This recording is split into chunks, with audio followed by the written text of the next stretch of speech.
My dearest Doris, 40 years ago I took you as my bride.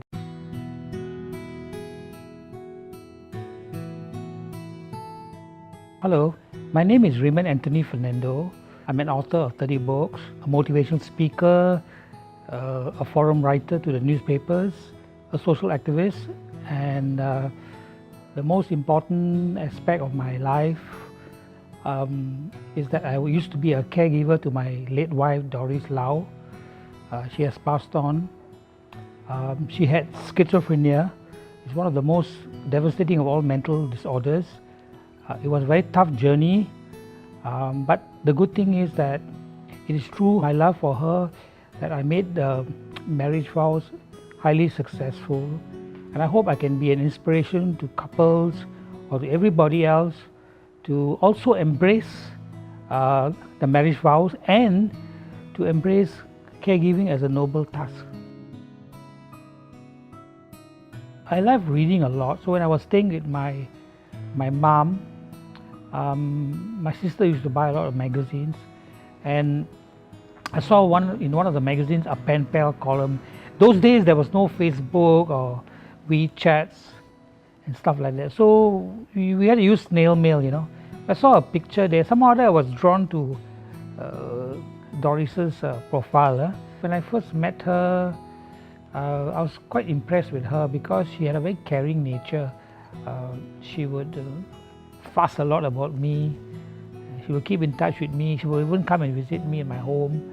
So I found that this is a person that maybe I want to take as my wife one day.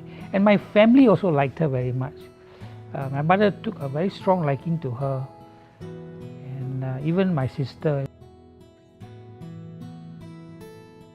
Okay, during the dating process was not so much because there was a lot of obstacles that I had to face, because not so much from my family but from her family, because they were adamant that she should not marry me because of a couple of reasons. One, different race. I think one of the most important reasons, and I suppose I have to accept that they were worried that she has a very severe mental disorder, and that if I were to ill-treat her, abuse her, that will really cause her to, even end her life. So that was the thing that sort of prevented her from marrying me. But I was adamant, so in the end we secretly got married. In fact, many people have asked me, you are a caregiver to Doris, you also need care, who is taking care of you?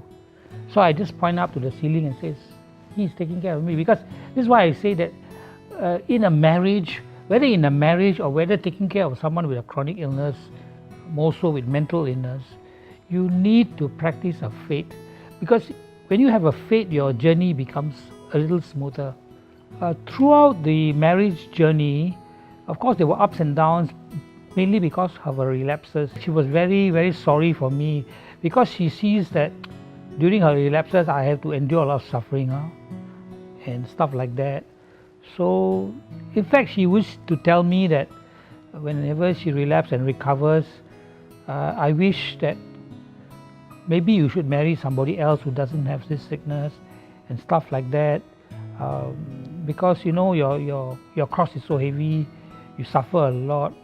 I used to be very sad when I hear that, and I used to cry inside my heart, but I cannot show her that I'm crying because that doesn't help her illness. But it motivated me to make sure that I will be always there for her. In the marriage vows, which says, take care of your spouse in sickness and in health, for better or for worse. So help me God.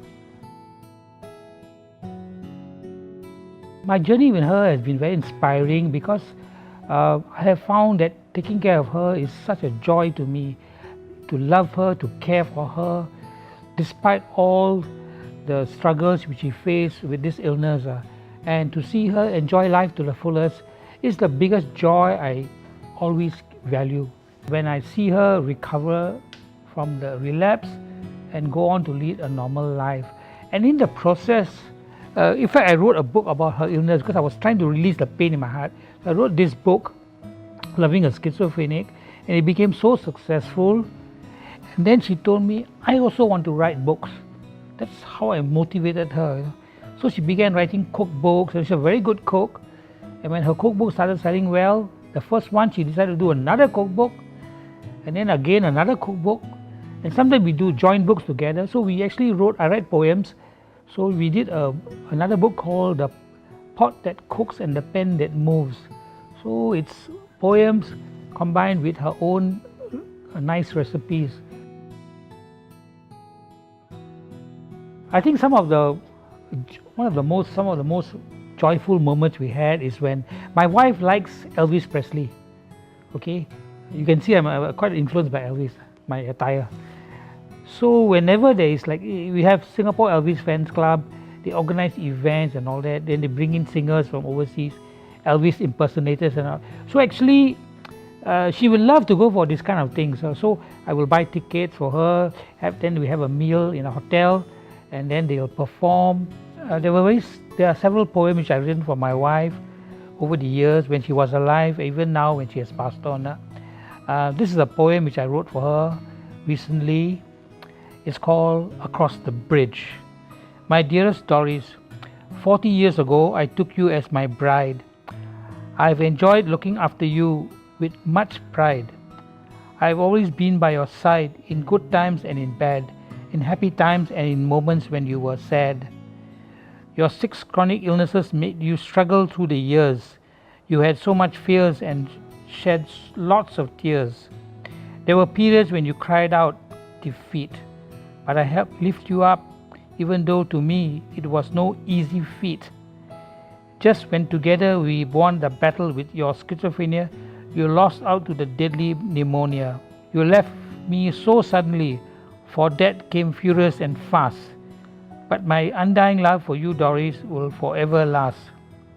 It's some comfort to me that you went up to the Lord on Maundy Thursday, for across the bridge God will show the way. Across the bridge there will be no more pain. Across the bridge there will be no more suffering. For God laid out His plans for you and I, for I can see His writings way up in the sky. Across the bridge there will be sunshine and happiness. Across the bridge Jesus put you in His heart first.